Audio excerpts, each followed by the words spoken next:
Good morning. Before we begin, I would like to acknowledge that we meet and we learn from each other today on country. I'm coming to you from the State Library of New South Wales. This comparatively young library sits on one of the world's great ancient libraries, a rich repository of oral tradition. I am on Gadigal land. I pay my sincere respects to elders past and present, and I extend that respect to any Aboriginal and Torres Strait Islanders here with us this morning. Welcome. For those of you who don't know me, my name is Rachel Franks and I'm the Coordinator of Scholarship here at the State Library of New South Wales, which is a very formal way of saying that I get to look after all of the library's research fellows. One of the great highlights of the fellowship program is this, the Fellows Findings series, where they share some of their research results with us here at the library and with all of you. So thank you very much for coming. For those of you who were here last time, you might notice that Teams looks a little bit different today. We are using a brand new version of Teams, but many of the features work the same way. So if you'd like to test asking a question of Nick, which we'll come to at the end of his talk today, it'd be lovely if you wanted to use the Q&A function there at the top of your screen and let me know what land you're coming from today. What country are you on to join today's talk? So we will be taking questions after the presentation, but first I'd like to, of course, introduce Dr. Nicholas Pitt. He is a postdoctorate fellow at the Laureate Centre for Population and History at the University of New South Wales, and he was, of course, the library's 2025 Merewether Fellow. Today, he's sharing some of his research about the Benevolent Society out at Hawkesbury and questioning benevolent cattle or not. And it's just such a fabulous topic. And I love the way that it highlights that philanthropy is actually nothing new in New South Wales. And certainly the library, through our foundation, has been the generous recipients of philanthropy for nearly 200 years as well. So I'm going to hand over to Nick and I'll see you in a little bit. Thanks so much, Nick. Thanks so much, Rachel, and it's a pleasure to be here today on Gadigal country at UNSW, in fact. So let's get started. So between 1819 and 1864, the Hawkesbury Benevolent Society owned a cattle herd of up to 2,000 cows and relied on regular sales for a substantial proportion of its funding. This singular fact, that poor and sick settlers in the Hawkesbury, northwest of Sydney, relied on cattle living hundreds of kilometres away on the Liverpool plains, reveals something profound about the shape and limits of settler philanthropy in the 19th century New South Wales, and by extension the other Australasian colonies influenced by it. Exploring this history, thinking with these cattle, lets us explore the meanings of colonial benevolence in new and unexpected ways. Australia famously did not have any poor laws. The system of compulsory regulated relief funded by taxation practiced in England at the time was never implemented in New South Wales or any of the other colonies throughout the 19th century. Instead, overlapping networks of voluntary societies, such as the Hawkesbury Benevolent Society, with sporadic government patronage assisting them, and government-run hospitals and asylums, developed to provide assistance to those in need. As Brian Dickey argued over 30 years ago, the reasons for government preferences for this messier voluntary system stem from the potent combination of political economy and evangelical piety. It is not at all surprising that British officials preferred to avoid the English system that was so widely criticised in their new colonial enterprises, instead building a pragmatic mixture of services funded by the state and private benefactors. Yet in ways that we cannot avoid, while the Australian colonies were new entities in the 19th century, the land they occupied was not new. These were settler colonies that invaded and occupied Aboriginal land. Histories of settler benevolence need to be read against this complex and painful history. A little over 10 years ago, Anne O'Brien offered one response to this challenge, reading histories of philanthropy and social policy for settlers alongside similar schemes for Indigenous persons. The parallels and divergences that emerge from this approach are telling. Frequently, the same administrators and philanthropists applied the same ideas of personal morality and improvement across both populations. Yet this approach has limitations. The results were often different, with First Nations communities often experiencing stricter standards and fewer resources than marginalised settler populations. This approach also has limited applicability for times and places when First Nations communities were hidden in plain view, to borrow Paul Irish's phrase, escaping official or philanthropic gaze for a time. Another approach is to consider the sources of funding for specific institutions. Here something largely forgotten emerges. While government payments, court fines, pound fees and voluntary contributions dominate the annual accounts of local benevolent institutions throughout the first half of the 19th century, something else starts to emerge on more than one balance sheet: cattle sales. Starting with a female orphan school in 1805, several charitable and church institutions became cattle owners at various times. For much of the 19th century, some philanthropic organisations directly relied on one of the key industries that drove colonial expansion in Australia. So this study focuses on the Hawkesbury Benevolent Society, or the HBS as it eventually became known, which was one such cattle owning organisation. While the HBS only ever remained a relatively small local charity, it was particularly long-lived, operating from 1819 to 1983 and generating a substantial administrative footprint, which has survived in part across the collections of the State Library of New South Wales and the Hawkesbury Library Service. This makes it well suited for analysis in this paper, which represents a first close study of philanthropic organisation that engaged in livestock grazing to fund its activities. And so today in my presentation, I want to open with a brief overview of the Hawkesbury Benevolent Society in a little bit more detail, and then a limited overview of the historiography that's directly relevant to this work, including parallel work on the entanglement of slave ownership with charitable and educational and religious institutions in Britain and the United States.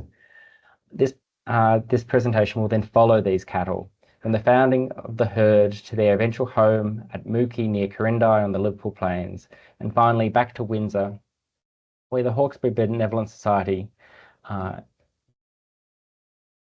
gradually lost touch with the conditions on the pastoral runs that financed its activities. Writing and going through this history with these cattle telling this history with these cattle complicates our picture of colonial benevolence and underlines the interconnections between different parts of colonial life. So, the Hawkesbury Benevolent Society was founded on the 31st of December 1818 at a meeting in the vestry room of the schoolhouse chapel at Windsor. It was not the first such society at Windsor, nor the first in New South Wales.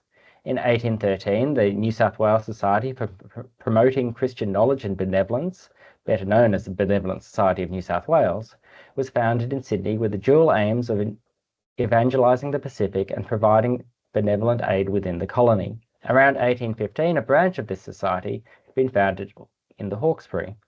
Already by this time, the settler community on the Hawkesbury River, or Darubbin as it was known to its traditional custodians, was over 20 years old.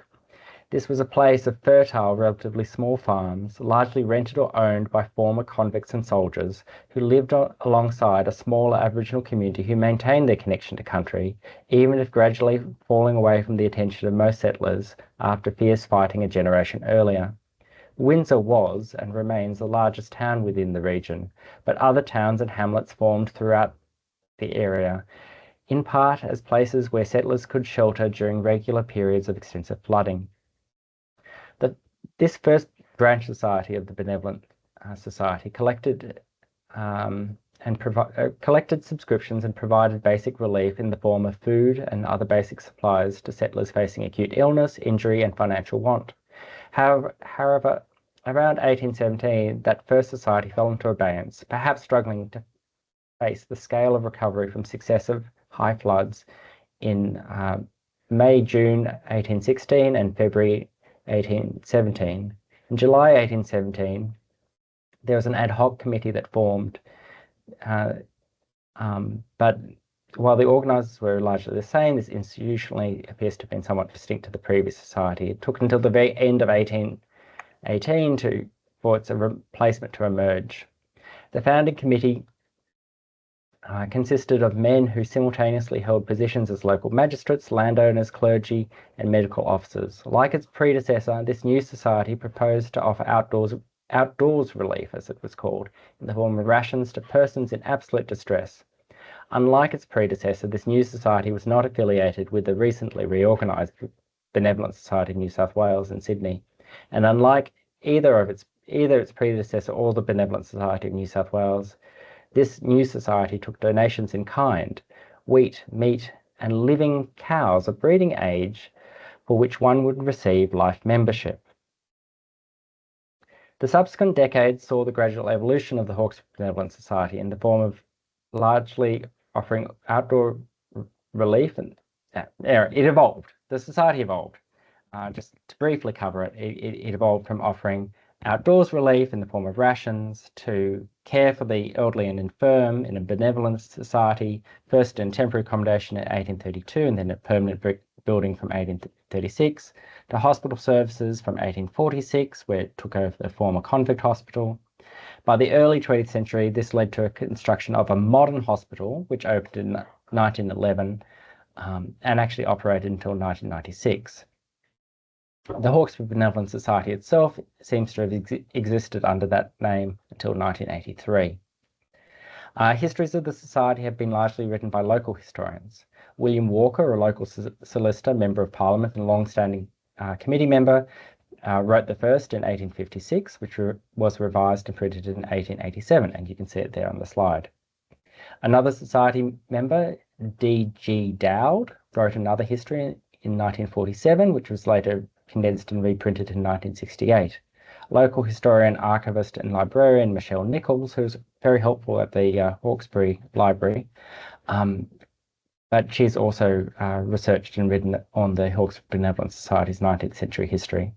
And in 1975, H.R. Carter, a former Quirindi Shire president, published a history of the Upper Mooki River, which included a lengthy account of the society's squatting run in that region.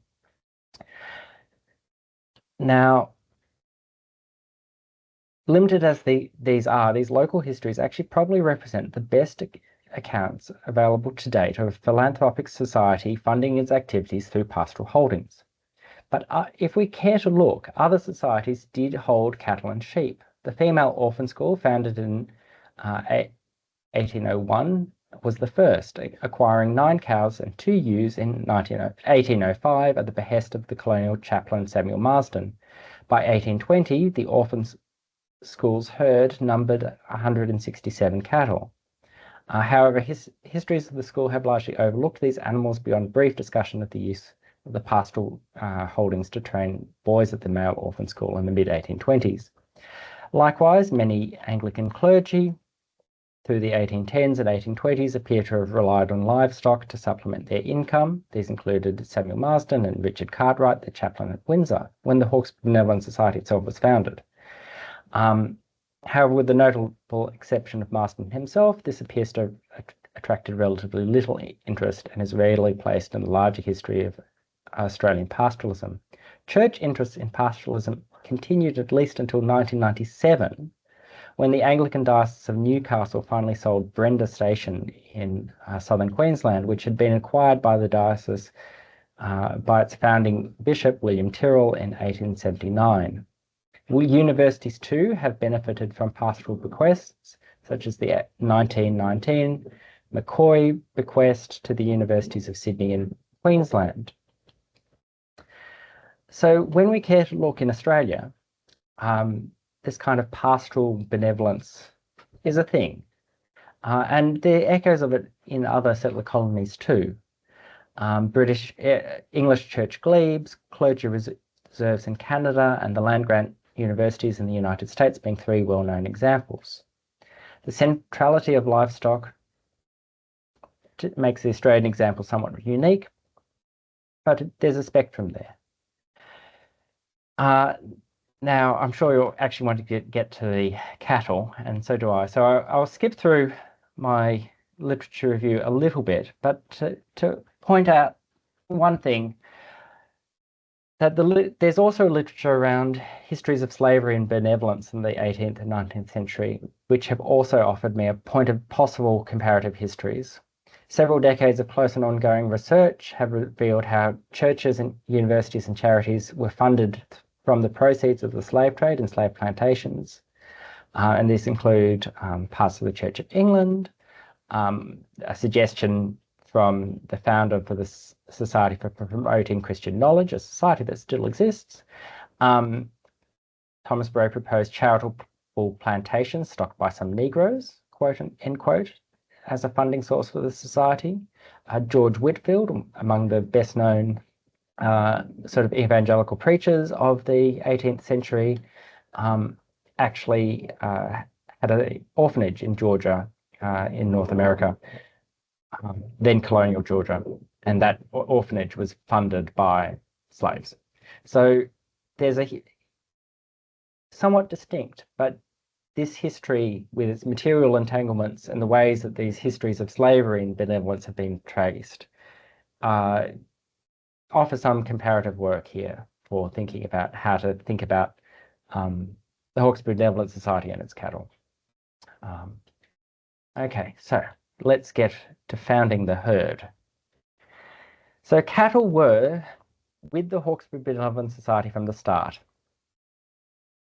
At the founding committee's third meeting held on the 11th of January 1819, following a codification of general rules and regulations, the committee resolved to publish an appeal for breeding cattle and establish a society herd.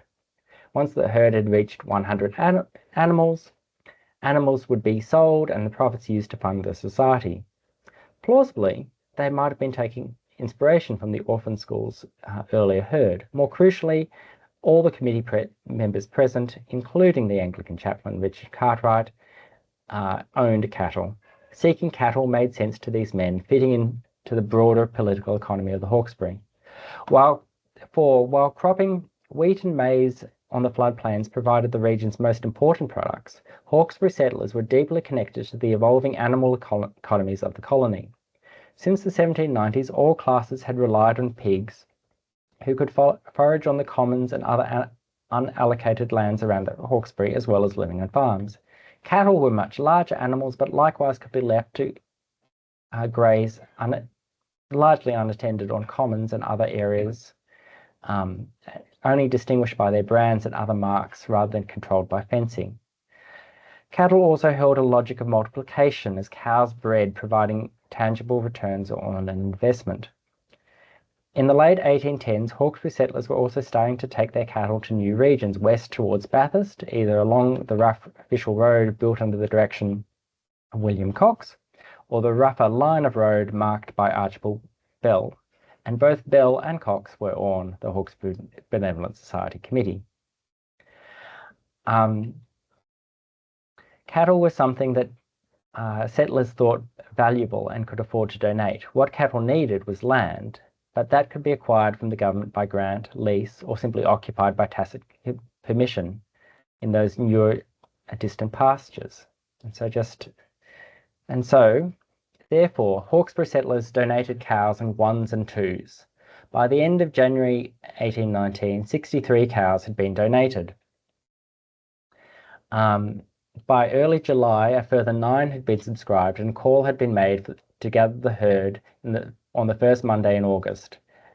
An annotation on the copy of earlier minutes suggests that 61 cows in all were received. Looking over the published lists of subscribers reveals that donations came from across the spectrum of settlers. The magistrates and their families were there, of course. The Reverend Richard Cartwright, James Millam, Archibald Bell, Thomas Arndell, the large family of William Cox. The Coxes gave 12 cows in total. But prosperous former convicts also populate the list. Men such as John Gronow, Joseph Onus, and Matthew Locke The largest donation came from people based in Windsor, Richmond and Pitt Town, with smaller numbers scattered throughout the district and beyond, including 4 Sydney-based men. There was also one woman, Eliza Kennedy, whose background is uncertain. These cattle were of no specific improved breed. It would be another 5 or 6 years before the first Hereford cattle arrived in the colony, and the wool trade attracted the bulk of the agricultural improvers' attention at the time. At first, these cattle grazed on the large Windsor Common, also known as the Richmond Hill Common, and they were probably mustered on a strategically flood-resistant corner of the common that was later granted to the society. And you can see anyway, it's there on the map, if you can. So that's where they probably were mustered. The herd slowly grew. In 1820, 80 cattle belonged to the charity fund that grazed on the common, along with 443 other cattle, 574 sheep, 301 pigs, and 49 horses. So there are a lot of cattle on the common, a lot of animals on the common in 1820. In November 1822, the Hawkesbury Benevolent Society herd consisted of 139 cattle. They then split the herd in two, moving half to the Wilberforce Common, where the society held 500 acres neighbouring the common. Yet this was not the end of their movement. Over the next 15 years, these cows followed a path followed by so many others from the Hawkesbury, both bovine and human, travelling first to the Hunter Valley and then to the Liverpool Plains. Throughout the 1820s, increasing herds and shrinking formal and informal commons and drought all led Hawkesbury Nepean stock owners to seek pastures beyond the mountain. The Hawkesbury Benevolent Society was no different. At the general meeting held in January 1824, it was accepted that Thomas Dargan, a man in his 20s and born of the Hawkesbury, would take charge of the entire herd as a salaried overseer and move the cattle to the Hawkesbury, to the Hunter Valley to graze. And so that's the growth of the herd over time. Yes, so this is where they're moving. I'm sorry, my slides, I should have.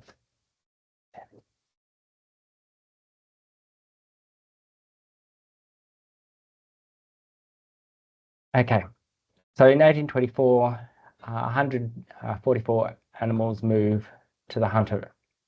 In 1827, Dargan was replaced by John Gaggan, a military veteran and son-in-law of the Society's president, John Brabham, very convenient there. And by this point, there are 225 animals in the herd, almost a doubling in 3 years. By this point, each animal in the herd was marked with the Society's brand, 4D, in what must have been a painful procedure for the animals. A little over a year later, Gaggan took the cattle onto the southern reaches of the Liverpool Plains, forming a run at a place named Phillips Creek. This places the Hawkesbury Benevolent Society among the first on the plains.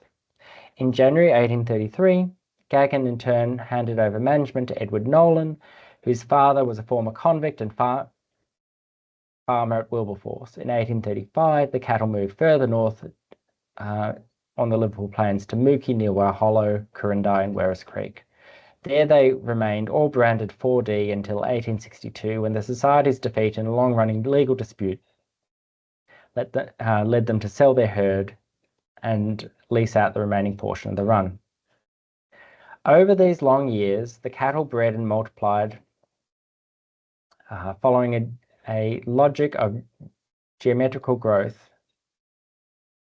Sorry, there's the branding 4D, and that's so. Over these long years, the cattle bred and multiplied following a logic of geometrical growth that the Hawkesbury stock owners, especially those elites with at least a smattering of political economy, expected from their animals. Cattle were mustered at regular intervals, and regular returns, such as those seen on the screen, tabulating the herd's population, were sent to the committee. From 1839, summaries of these returns were printed in the Society's annual reports.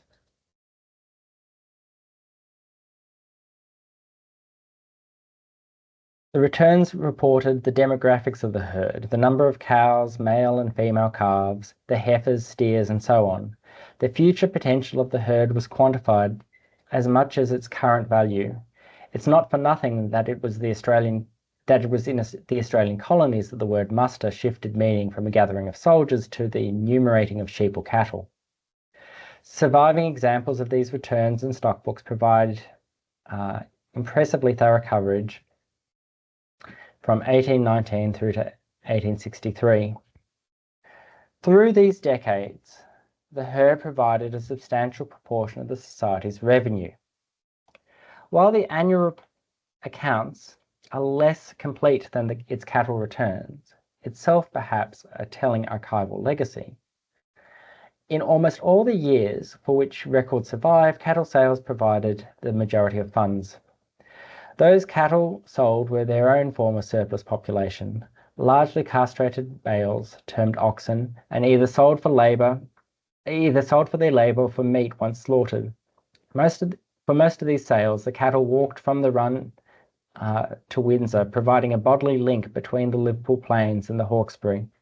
For ultimately, this was one bovine population supporting a human one, utilising the logic of mid-19th century Australian pastoralism. It would have been impossible for the Hawkesbury Benevolent Society to function without its herd, and the actions and inactions of the Society's committee shaped the history of the herd and its ultimate sale. These two perspectives, the view from Liverpool Plains and the view from Windsor, are to what this presentation will now briefly turn. But first, I'll just flick to the slide. So here I've got income, and you can see, sorry about the colours not being as distinct as maybe they should have been, but you can see that cattle sales are very important, and actually for most of the society's history until they sell off the herd, make up the majority, the largest single income source. Sometimes it's not the majority, but it's a large income source regardless. And you can see from their expenditure, their cattle expenses, the cost of employing the superintendent and other sundry expenses is a notable expense for the society throughout its history. But almost every year except for exceptional years like 1842, where they can't sell any cattle due to the drought. Most years they're making much more money than they have to spend in expenses. Okay, so let's talk about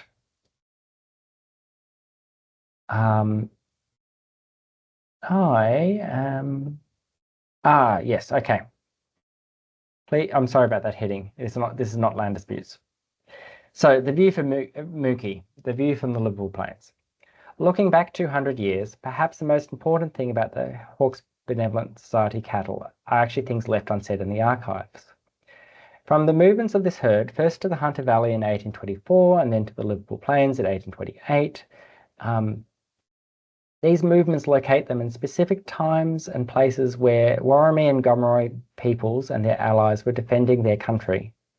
Did the Hawkesbury Benevolent Society superintendents, Dargan, Gagan, or Noland, or their men fight these warriors? Did the actions of the Hawkesbury Benevolent Society cattle provoke a response? On this key question, a question I went into the archive hoping to explore, the correspondence I've reviewed so far is silent. Yet three things can be said.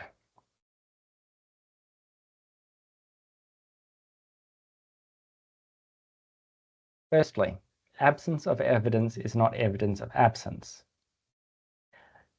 Just because we know that the area where the cattle were, there was violence and phases of warfare across that region at that time.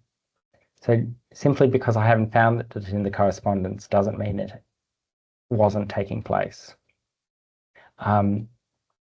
Secondly, it's very clear that the committee members and superintendents of the Hawkesbury Benevolent Society were well aware of the violence that was taking place across the colony in these decades.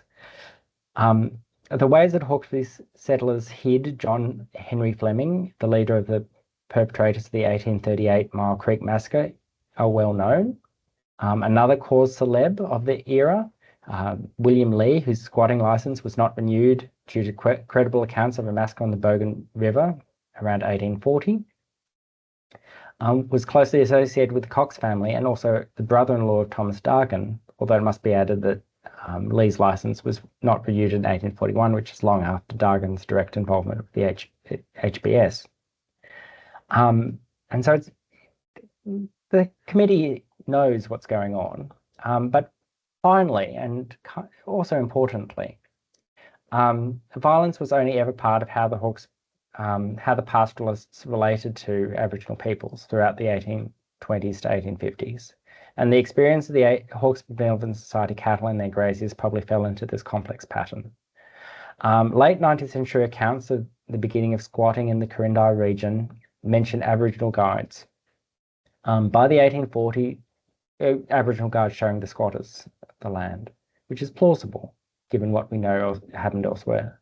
By the 1840s, Aboriginal men and women were employed on some sheep stations and cattle stations in the Liverpool Plains. By 1850, some were also employed in bullock teams.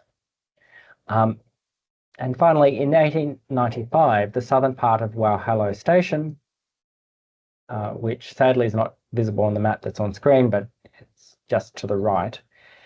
So the southern part of that station was declared an Aboriginal reserve in 1895, and this later became the Corinna Mission and is now the village of Walhallow. Now, despite the violence inflicted by pastoralists, this was a community that survived. And so this is a complex and difficult topic to which I hope to return.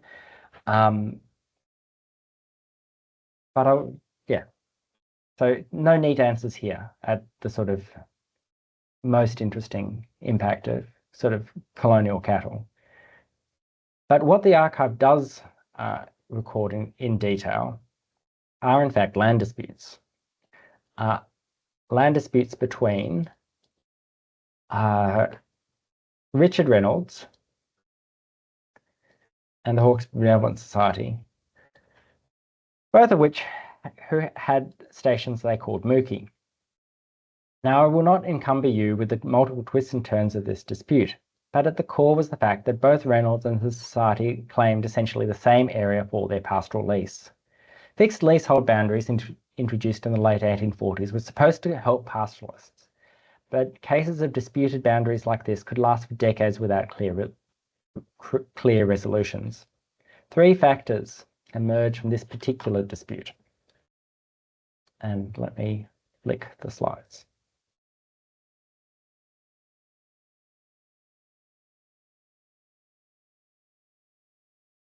So, firstly, the ongoing presence of Reynolds' herd, and indeed others in the area, made it difficult for the Hawkesbury Benevolent Society to apply the methods of herd improvement that were becoming increasingly popular by the 1840s. An 1845 report by the Society's Secretary, J.A. Betts, captured this tension. The first circumstance which struck me on my arrival by the station was the extreme confusion in which all the stock in that neighbourhood are depasturing, which is entirely owing to the commissioners delaying in bringing the disputed cases before them to a termination and failing to use active measures to expel trespassers, whoever they may be. Betts does not like Reynolds. The hut and stockyards of Mr. Reynolds, the person trespassing on the Society's run, are situated on the same side of the river within a mile of ours and not half a mile of the boundary of our 1,000-acre grant, so that he is not only in the centre of our run, but actually on the Society's land. With regard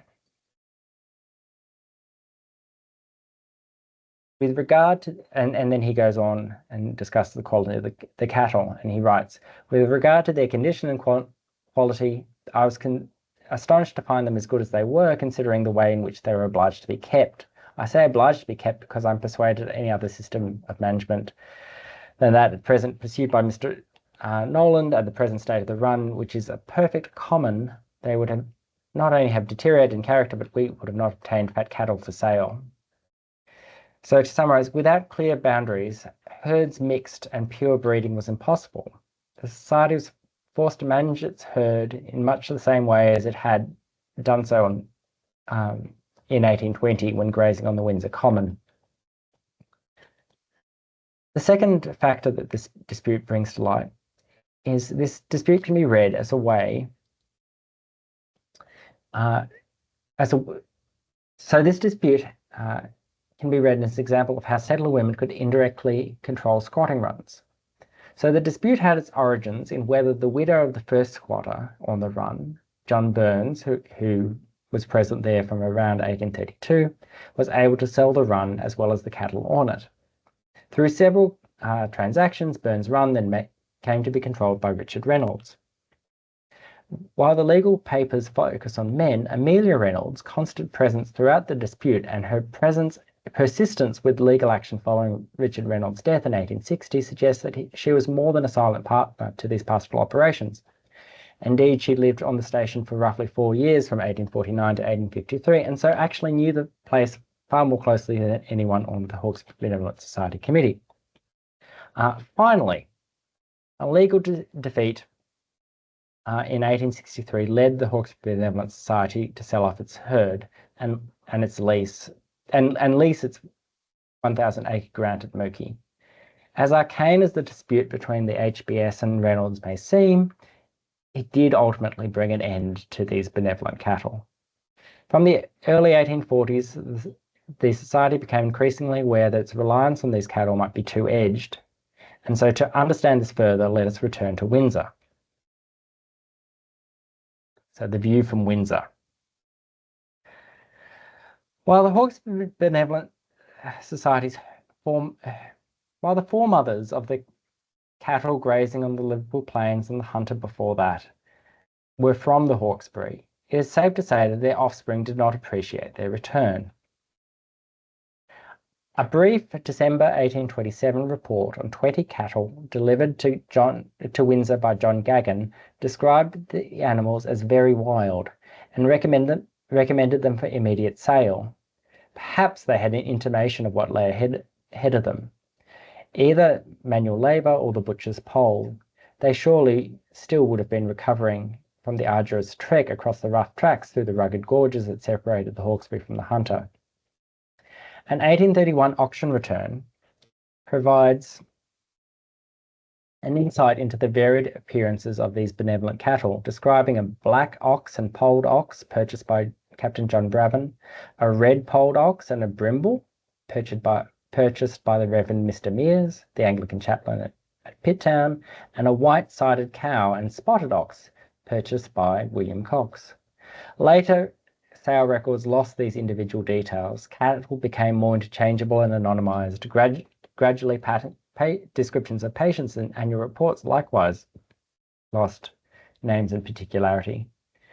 Nevertheless, the cattle continued to be delivered, the term used at the time, to Windsor, and the society continued to depend on the lives of these animals on the Liverpool Plains. Yet, moments of crisis during the early 1840s revealed the weakness of this system. The Society's 1843 annual report was clear on this point, in a section actually highlighted in the Mitchell Library's copy of the report. So there's the report, and there you can see the historic highlighting by some previous reader. Your committee has experienced some difficulty in accounting for the present embarrassment, but after a careful review of all the proceedings of the past 2 or 3 years, they are of the opinion that the same causes which have brought such an unexampled distress upon individuals have operated equally, if not in a greater degree, against the society. The entire colony, especially the Hawkesbury, relied on income from pastoral squatting runs of sheep and cattle. These provided investment returns for the capitalist, employment for a certain kind of labourer, and broader economic effects for everyone else. When the drought prevented the delivery of any cattle to the society in 1842, the financial impact was clear, although prior years had also been marked by stress. At the very time when the need for relief was the greatest, the ability for the society to respond was at its weakest. The society therefore sought to diversify its sources of income. Government aid was sought and granted. A greater emphasis was put on subscriptions. The mid-1840s also saw a renewed emphasis on receiving donation in kind, which had been a common practice throughout the 1830s. These efforts helped restore the society's finances, as did improved conditions at Mookie.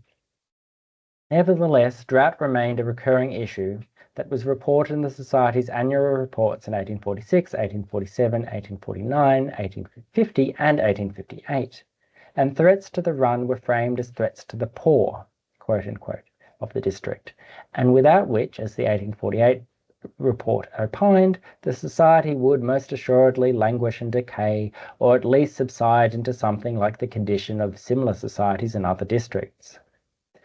And it's worth noting at this point that the number of people assisted by the society did increase greatly through the 1840s and 1850s. But there's some numbers. The addition of the hospital in 1846 commenced a shift towards medical care that had lasting consequences for the society. Also importantly for this presentation, it would appear that occasionally Aboriginal people would be treated by the society's doctors, and in at least one case donated to its collection. Some committee members may have also felt that it was appropriate to use cattle to support a population of poor, elderly and infirm who themselves were former convicts, reliant on communal charity since they had few, if any, relatives in the colony. This was a view succinctly expressed by the long-time colonial chaplain and pastoralist Samuel Marsden in an undated sermon given in support of an appeal of the Sydney Benevolent Asylum, probably given during the 1830s. So Marsden wrote, and presumably spoke when he preached the sermon, "They have contributed to our houses, to build our houses, to clear our lands, to plant our vineyards, to feed our flocks and herds, to raise our bread, and to add to our comfort, prosperity, and safety. Now their natural strength is exhausted, on account of which they claim and justly to our benevolence and compassion." Marsden's thought would have been well known to many involved in the Hawkesbury Benevolent Society. He was a sometime donor, and both John Brabham and J. A. Betts were related to him by marriage. The logic expressed by Marsden, and probably echoed by his peers, was that the men who had these former convicts who had cared for the cattle and sheep, were now supported by them. And so, some concluding thoughts. And so, what are we to make of the long history of the Hawkesbury Benevolent Society's herd? Is this simply an interesting tale of a lost way of life? No, I'm going to suggest that it's not. Through the research I've gone through today, I hope you can see that the picture here is more complex and hopefully also more interesting than just a lost way of life narrative. Through this herd of cattle, the Hawkesbury and Liverpool plains were physically and materially entangled. The poor of one location, the Hawkesbury, relied in a very real sense on the lives of animals elsewhere to survive. The history of squatting runs on the Mookie River and the history of the Hawkesbury Benevolent Society were interlinked in a very real way. This interlinkage, this history, this narrative, this complicates our picture of settler benevolence and philanthropy more broadly. As I briefly explored at the beginning of this presentation, if the Australian colonies were places without poor laws making them distinct from England, then we need to factor in another key difference. Australia was a settler colony, where colonists were active in the process of dispossessing First Nations peoples of that continent. Through my research for the Merewether Fellowship, I've not found any clear evidence that the Hawkesbury Benevolent Society cattle were caught up in the worst aspects of frontier violence, but nor have I found evidence to the contrary. And these cattle were in the Hunter Valley and Liverpool Plains at the very time that Worimi and Gomeroi warriors were most active in their resistance to the invading pastoralists.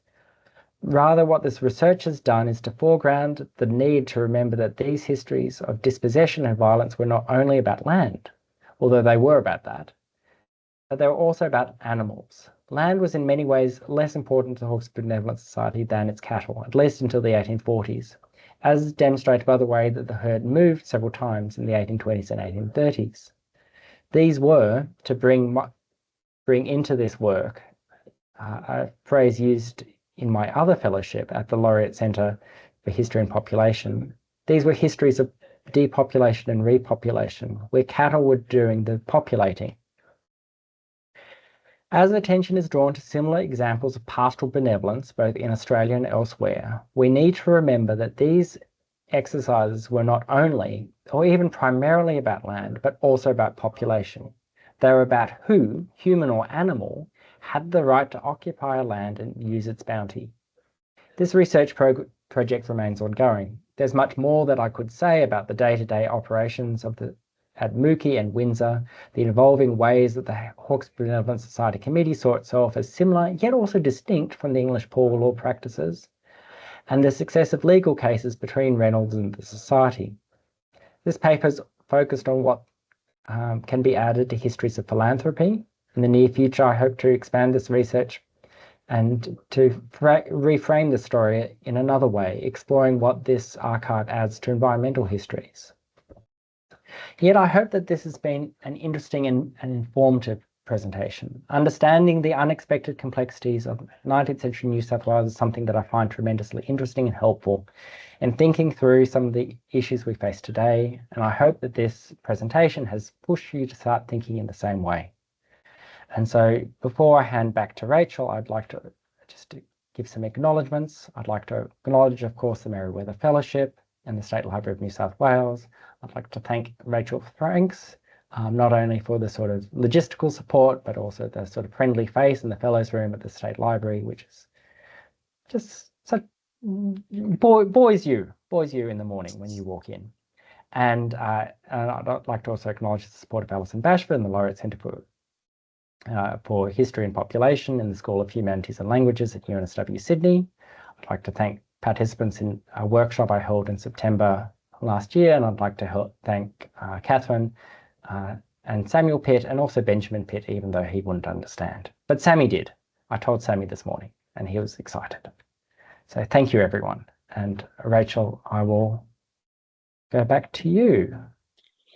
Thanks so much, Nick. The smaller members of the Pitt family are just waiting for it to come out on video.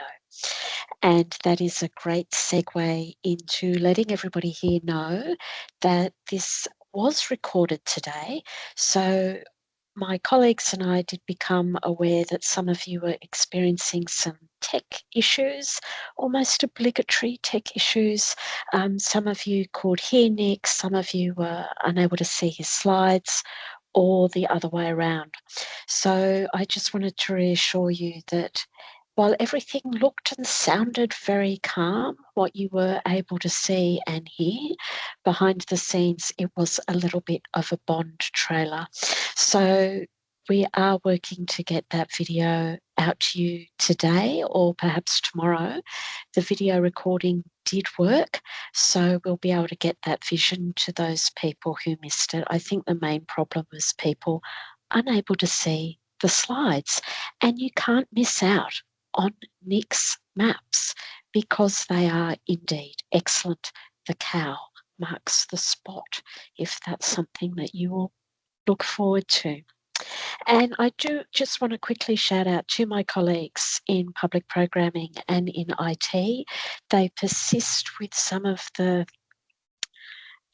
resistance, shall we say, of various technology solutions is a loose word to describe what it is that we try and do, but every month they turn up, they try and make this work so that as many people as possible can engage in these presentations, which are so valuable. We are spending foundation funds on our fellows.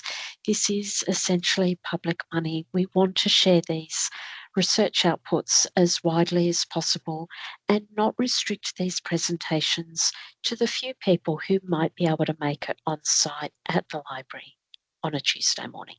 So thank you very much to all of them.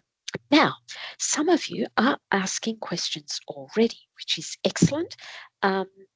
Please type in your questions. I saw a little couple of hands go up, but if you can use the Q&A feature, then what we can do is we can also keep those questions. So if we don't get to all of them today, we can send them to Nick and he will answer them at his leisure or even by Friday, one of those two things.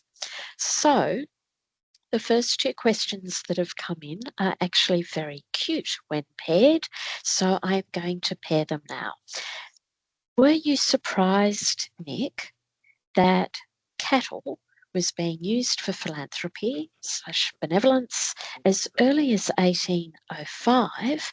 And the second question is, were you surprised that churches were still using cows to support poor people as late as 1997? Did you have originally a much narrower time frame for this type of activity? So 1805 surprised me less than 1997, but frankly, I think once I crossed the Rubicon of, oh, there's cows sponsoring philanthropy, it was like, oh yeah, of course it's going to happen. So 1805 is really interesting because I think that that's where you really see the genesis of the Australian pastoral industry, as it were. Mm-hmm. And men such as Samuel Marsden are right in the thick of it. And the men involved, well, the men and women involved in the female orphan school, and there's a whole story there. But the men who are, you know, playing around with their cattle, men like Samuel Marsden and Governor King, are really into this pastoralism business, and they're buying up they're buying up little grants and building sort of first pastoral estates and sort of around Parramatta. So that's not surprising. The 1997 surprised me more, but by the time I found it out, I was like, oh yeah, of course. Like, and I think that gives you a feel for the longevity of some of these schemes and the longevity of some of these pastoral logics. I mean, if I'd had to guess, I would have said, you know, the 1970s is when this would have changed, but 1990s, you know, yeah. It's much later than I think a lot of our audience members this morning were predicting. I don't normally read out comments, but this one is super interesting. There are still Gamilarey families living on the Liverpool plains today whose ancestors lived and worked on numerous properties, including Mookie, although they don't specify which one. Oh, if you're willing to get in touch, I would love to talk to you because I wanted last year for family reasons, I wasn't able to get to the Liverpool Plains last year. I plan to get there this year if I can. And I would love to see Mookie, all of them. And I'd love to, if possible, to reach out to Gomeroi families because, I mean, Okay. yeah. We can make that happen. Thank you. Someone who was able to see the slides has commented very favourably on your maps, but they've also asked the question, you focused on the cattle as a saleable resource. Oh, this is awkward. Was there also a local herd for consumption at the asylum and hospital? So Did they eat they their own fundraiser? I think they may occasionally eat them, and then they're also getting meat from other places. So I mean they're eating meat. The cattle seem to only come they're only delivered once or twice a year, depending on circumstances. And because these are wild cattle, like that whole report in 1827, they're like, oh, we can't keep these cattle here at Windsor. We've just got to sell them to go. It's rather, yeah. I'd be wild too if that was my future. Yes, that's but yeah, so yeah, they're probably eating them, but they're also getting meat from other people and sheep meat and things like that. Yeah. Going back to your comments around the commons and then the specialised grazing areas, it's interesting how no matter what topic fellows do, we often come back to this idea that real estate is the central Sydney story. But talking about, in this question, the work of Alan Greer, Property and Dispossession, which makes a similar argument to the one that you made this morning. but in the North American context. Oh my God. Okay, I don't know Alan's work, so I should look it up. That's all right. I'll take a note of that for you. Thank you. So I apologies to. I mean, lots of people look at land and dispossession. I think my argument here is that we need to think about land and animals and dispossession. That it's not just because people have come up to me and said, "Oh, yes, it's about land," and I'm like, "It is about land, but it's also about the animals." And the fact that the animals move several times, I think, shows us that it's about the animals and not about the land. I think it was super interesting. It was like watching a small corps of public servants sort of going on secondment and then getting to come home again. Mm. Now, very quickly, because we only have a couple of minutes left, a few people are quite keen to know. You flagged that there were many things that you could do next, but specifically, what thing next are you going to do with this research? Okay, I'm going to do two things next. So the thing that I'm going to do with cattle and sheep, that is adjacent to this work, is I'm going to be looking at the logic, looking at the men like Samuel Marsden and their logics of how they're thinking about cattle and sheep as a population, and that sort of geometric logic of multiplication. Out of this Merewether project, what I hope to do is I hope to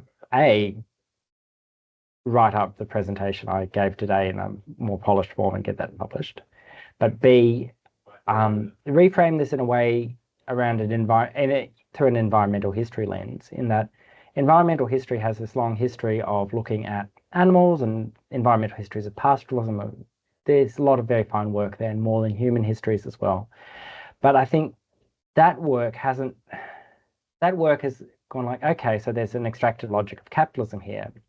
I think what this example and the other examples like the orphan, like the Anglican Diocese of Newcastle, like the orphan school, they're telling us that there's actually, it's not just as simple as, capitalists doing what capitalists do. It's actually kind of sometimes capitalists doing what capitalists do for philanthropic purposes. There's other stuff going on.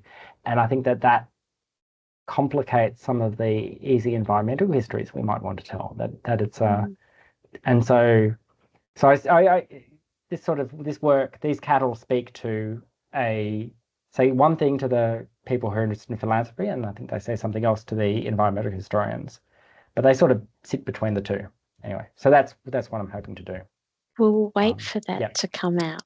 Apart from the historic highlighting in the State Library of New South Wales collection, which I hope you didn't see too much of, that was indeed a marvellous presentation. You are a meticulous scholar, and it has been a joy to watch you work in the Horn Room and out in special collections over the last 12 months or so. And for everybody joining us today, I hope to see you at the library at another event soon. There is so much going on. It's our bicentenary, so please do pop over to the website.